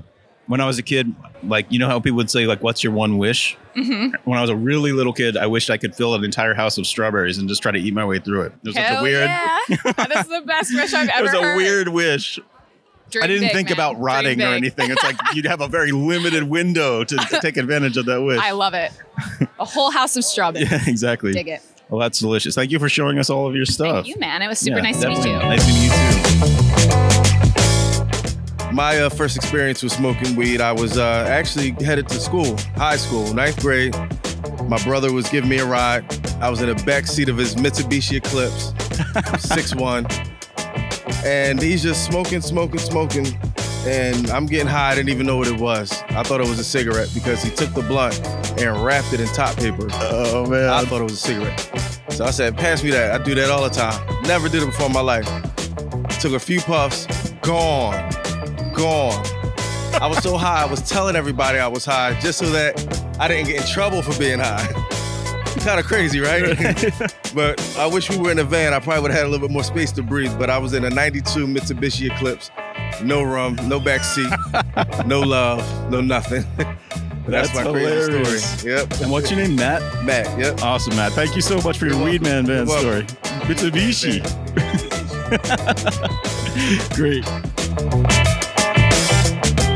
After everybody that we met today and yesterday about the food industry and CBD, there's a lot of things coming to the cannabis diet. Yeah, there's a lot to look forward to. We're going to be making some crazy shit. Ryan's got some insane recipes coming up, so. Cannabis. What? I don't think we could say that. It's a trademark. I'll find someone with the last name Reese's. Cannabis cups. Let's stay away from cups. They might have peanut butter cups. We just come up with like a weird name like everybody else does and just have it a long ass name. Peanut butter, CBD, chocolate. It's got to be less letters that you can make an Instagram handle out of it, and like if it's too long that it won't, like too many letters for Instagram. I don't know how well this would work, but CBD nut. CBD nut?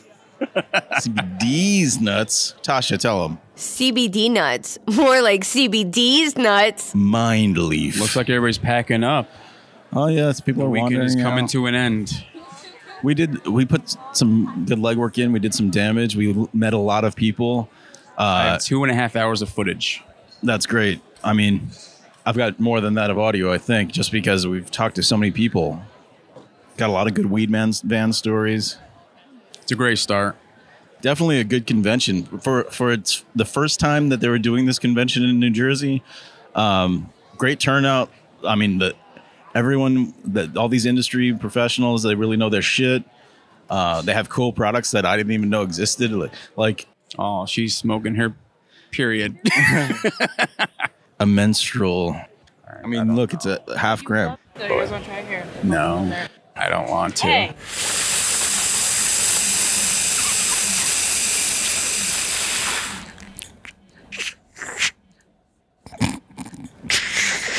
Oh my God, it's giving me a period. What's happening? My dick is bleeding.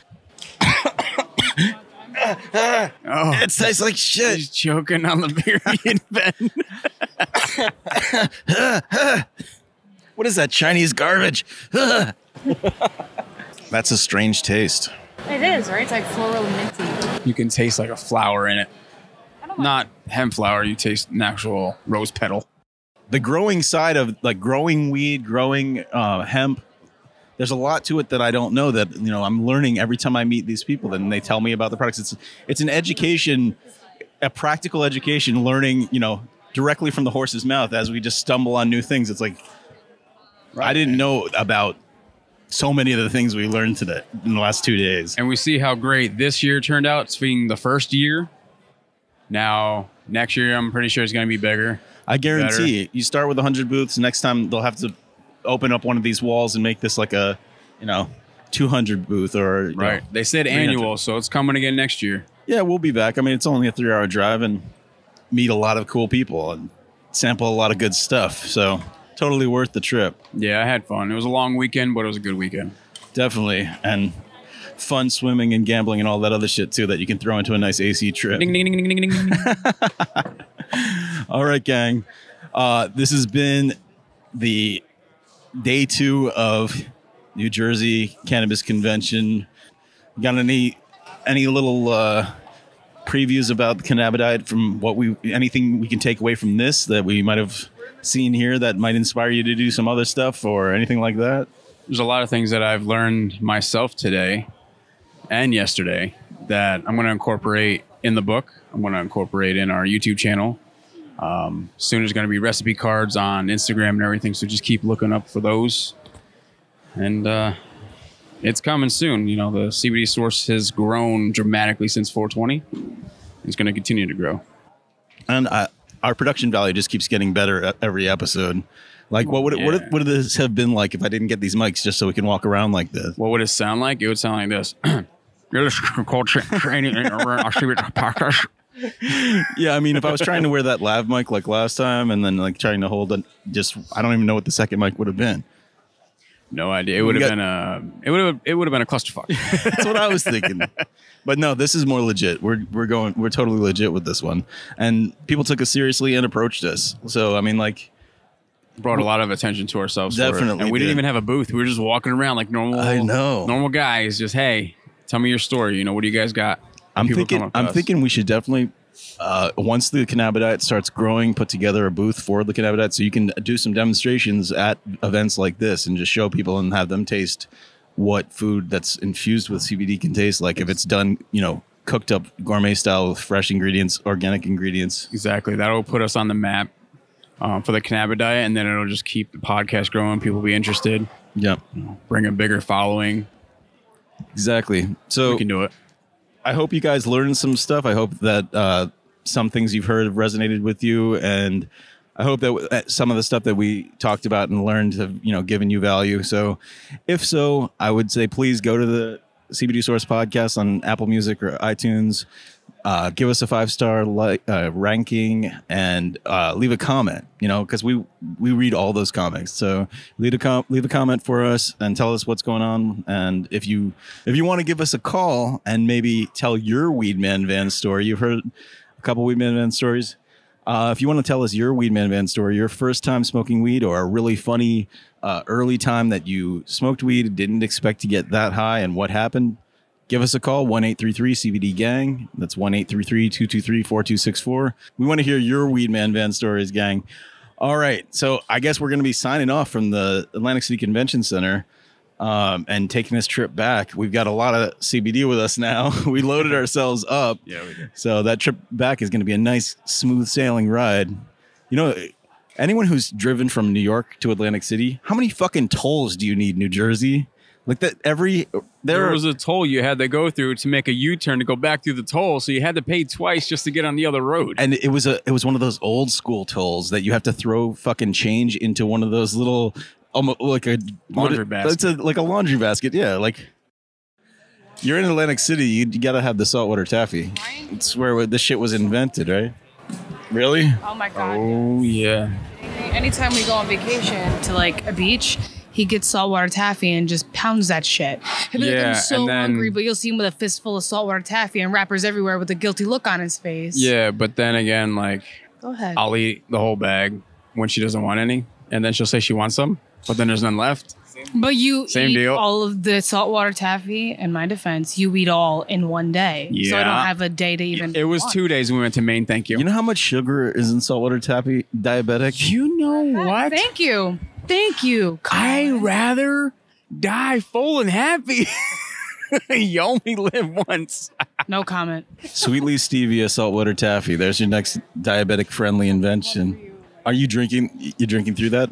So you've had like 75 milligrams of CBD drinks. Hey, this is James, the wrap-up guy. That's not James. Yeah, it's not James. Imitation James. I think we're a little bit tipsy, not on anything, but just tipsy from walking around and having all this CBD and just being loose and talking to people and learning. You know, like there's actually. Do you guys get a joy, like a pleasure from learning things that are not, it's not like being drilled into you like it's a fucking lesson, but like learning new, like it's your brain is expanding in a way. It's like you're learning new stuff about something you're already interested in. So it's, whenever I talk to someone who actually knows their shit, like when we were in that lecture and that dude stood up and really knew his shit, like I don't care about what he was talking about, but the fact that he really knew, it's like, wow, that person is fucking informed. That's the kind of person that you want to talk to because they really know their stuff. And it's like, I'm drawn to people who really know what the fuck they're talking about because now I can glean off of you stuff that you know. Like I can ask you anything, and I know you'll have an answer. Our knowledge, so when others, other people ask us, we know what to say. So I love events like this where you're constantly talking to people who they have their own little niche in the industry, and they are hyper focused on just one nutrient that you put in your in your mixture that feeds hemp, or just one thing, one like the grow light, or this is how you make crystals out of CBD. Like they really know it because that's what they are so hyper focused on. And I love that. It's not someone who's just like, a ton of shit, but it's like someone who really knows one thing. And that's where you can just ask any question. It feels like a university where you can just ask any question and they're going to have answers for you. I love that. And that's what this podcast can be for you, gang.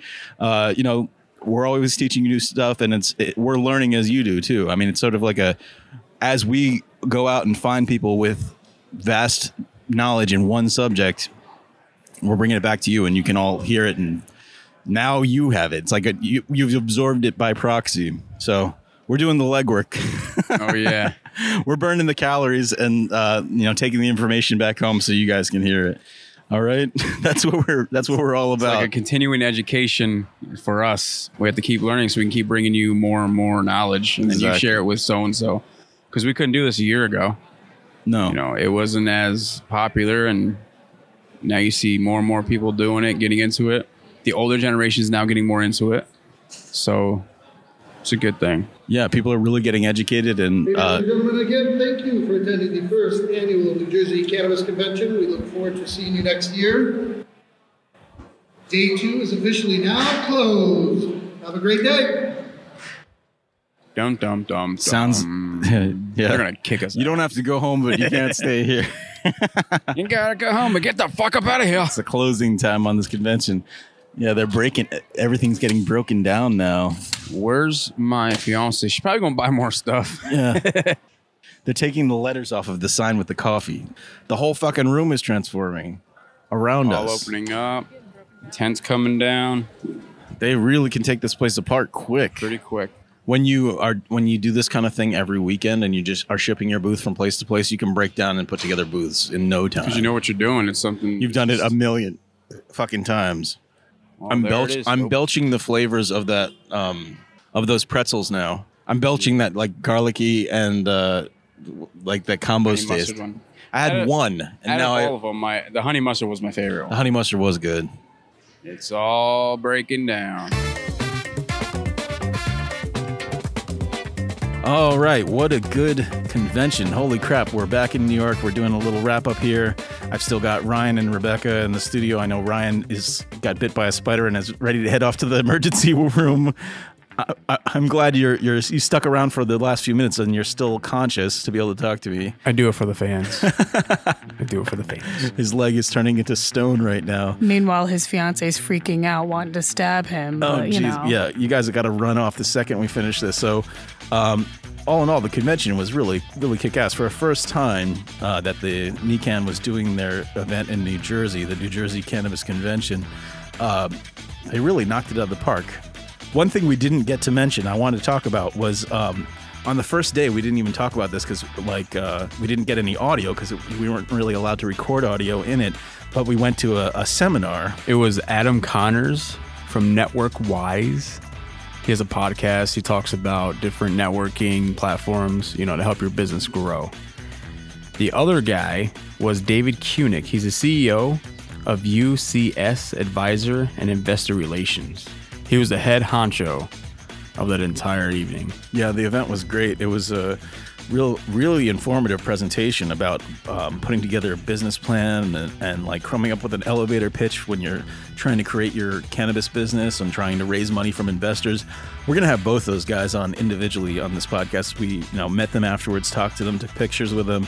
I'll put those pictures on our Instagram, and we've been in touch with them since. So we'll have those guys on the show individually in the coming weeks. So thank you guys so much for giving us your time. I know that both of these guys, their time is very valuable. So I'm really glad that they're going to spend a little time with us on the CBD Source podcast. Anyway, I guess that's about it. Like, what any like last takeaways from the convention? We were just talking about the period pen and the period creams and stuff like that. I know a lot of people who just listen to that probably are thinking me personally, Carl Cheney is fucking childish and shit. It was late in the day. I was giddy, and just hearing the words come out of his mouth when I was not expecting him to say like that, this is period cream or whatever. It was grossing me out. It was they both acted like children. Let's just throw that out there right now. No maturity at all. How was the guy saying it with a straight face? It was like, what? I mean, he's like, oh, period cream. I'm like, what's it made with? When he showed me the red bath bomb too, it was like, oh my god, you're gonna put this period bomb in your tub? It smelled lovely, like roses. Yeah, you liked the cream, you liked the smell of it, right? You liked the feel of it?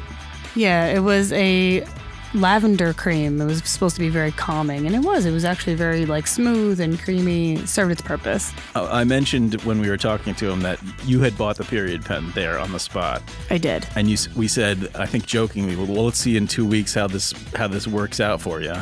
How like, because you said you were having your period the next week or something. How was the? Oh, she did. Did you use the pen while you were on your period? I tried. If I'm going to give my honest feedback here. So let's get a drum roll. What was your honest take on the period pen while on your period? It was fucking terrible. What? I was like vaping flower petals. I'm like, how is this supposed to help me with my period? It makes me like, I couldn't even vape it. It tasted terrible. Like burnt flowers. Oh, that's not the reaction. It kind of made it worse. It made it worse? Well, not my period worse, obviously, but it was just like the whole experience was like, what the fuck? I was supposed to be calming down, and this shit got me all kinds of crazy right now. It made her more angry. Oh, jeez. That's not a rave review on the period pen. Jeez, okay. I mean, it's a period pen. I was wondering about it. It was very pretty, though. Yeah, it looked nice.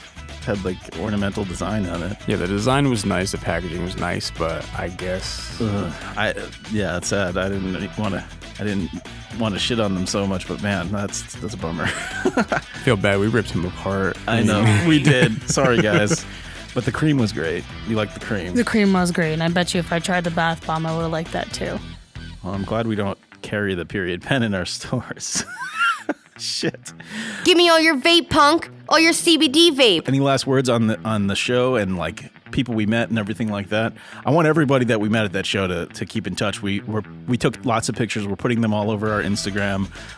We put last week's up already, and we're gonna put this week's up over the next couple days.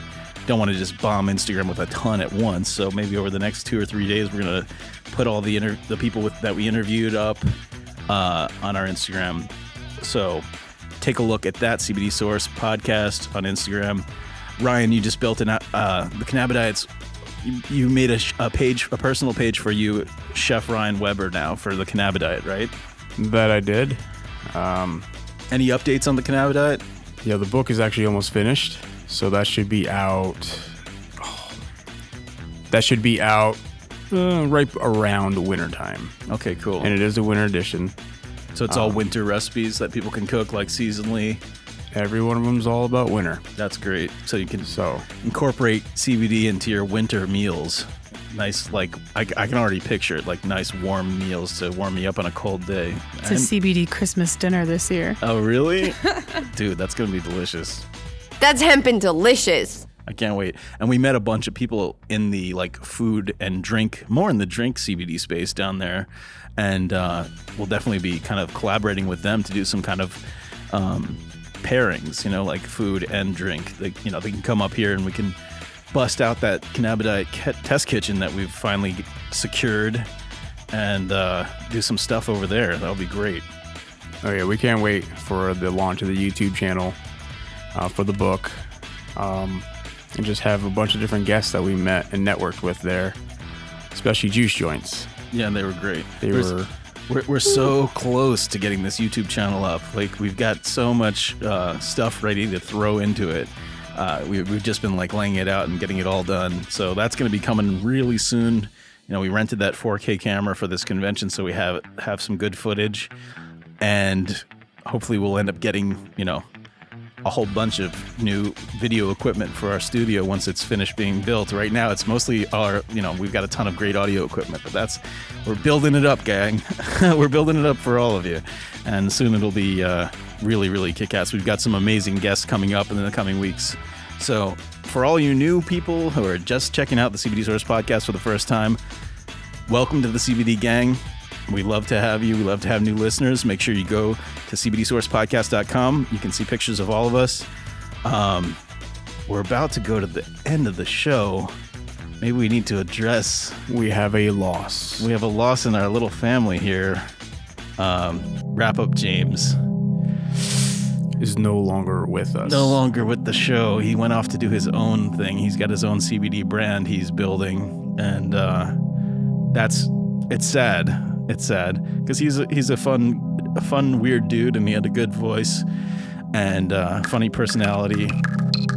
I wrote all of his jokes at the end of the show, but still, he delivered them well. He delivered them really well. So I think we're gonna have Cass, who's our new social media maven and our Reddit mod. If you go to our Reddit page, it's thecbdgang.com will take you right there, or if you go to Reddit, our subreddit is r/cbdgang.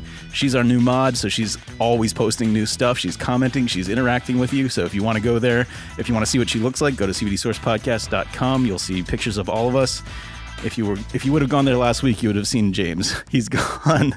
And sadly. Now you won't. Yeah, you missed out. Sadly. And I know James listens to this, so Why, James? Why?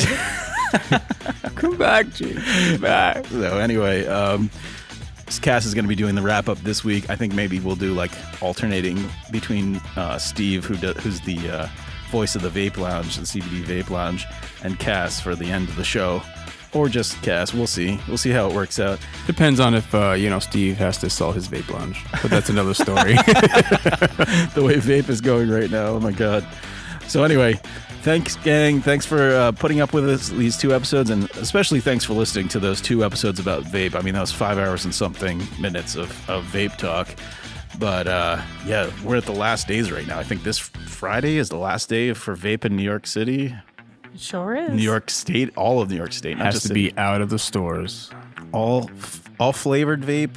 And I think that Anthony was telling me that, menthol is included now, maybe? Yeah, menthol's included. Menthol's included. That was the last holdout. It was like tobacco flavor and menthol flavor. All of it's gone. Just tobacco flavor is the only thing left.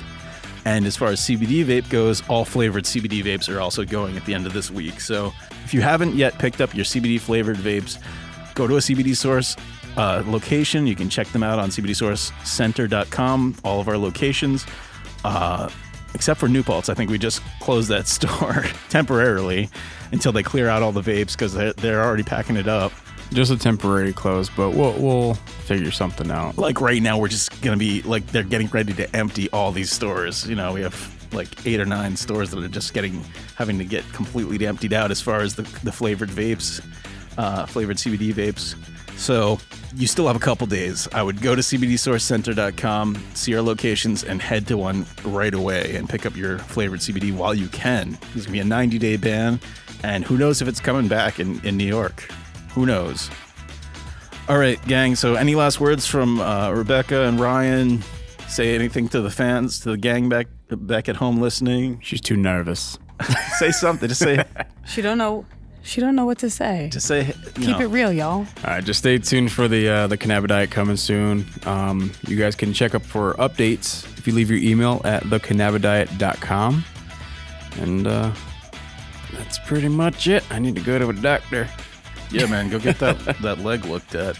Yeah, if you haven't joined the mailing list yet, go to our site. There's a MailChimp there. You can sign up for our mailing list, and you'll know, the second we drop new episodes, we'll let you know. All right, gang, this has been a lot of fun. We'll CBD you next Tuesday. Spoiler alert, we always say Tuesday, but it's really Wednesday. We always drop them on Wednesday. Give the show a call at 1-833-223-4264. That's 1-833-CBD-GANG.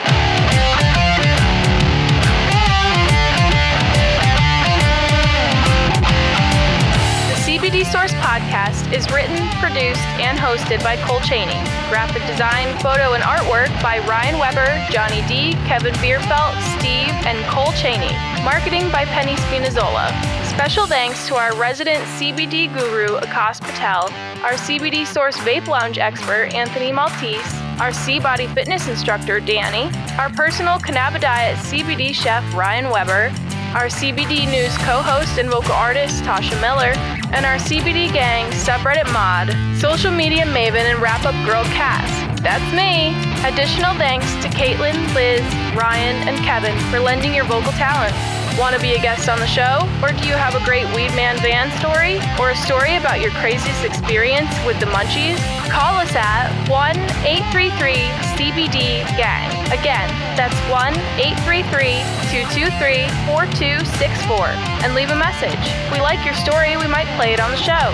Visit us on CBDSourcePodcast.com for all your links to social media, YouTube, and our message board, r/CBDGang on Reddit. Be sure to subscribe to the show on iTunes or wherever you get your podcasts. We'll see you next week.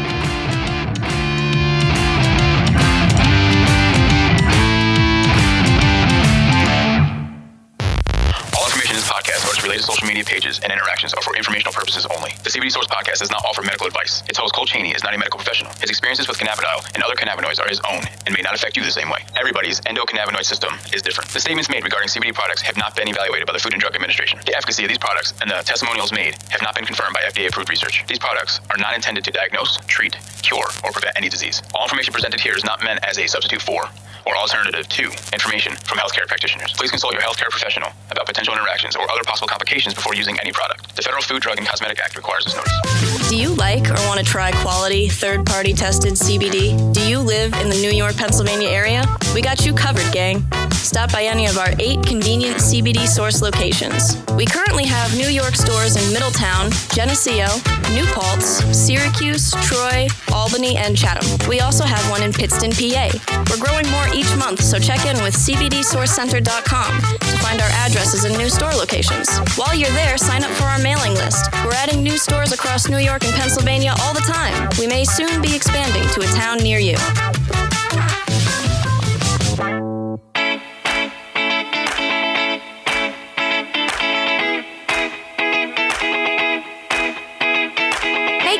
Want to score free CBD? Sign up for Loyal and Save online or on your phone and use it whenever you shop at CBD Source locations. You'll earn points towards free products and other cool merch. Sign up for free at CBDSourcePodcast.com/loyal. You can download the Loyal and Save app on iTunes or Google Play. That's our loyalty app. Call Help designed it.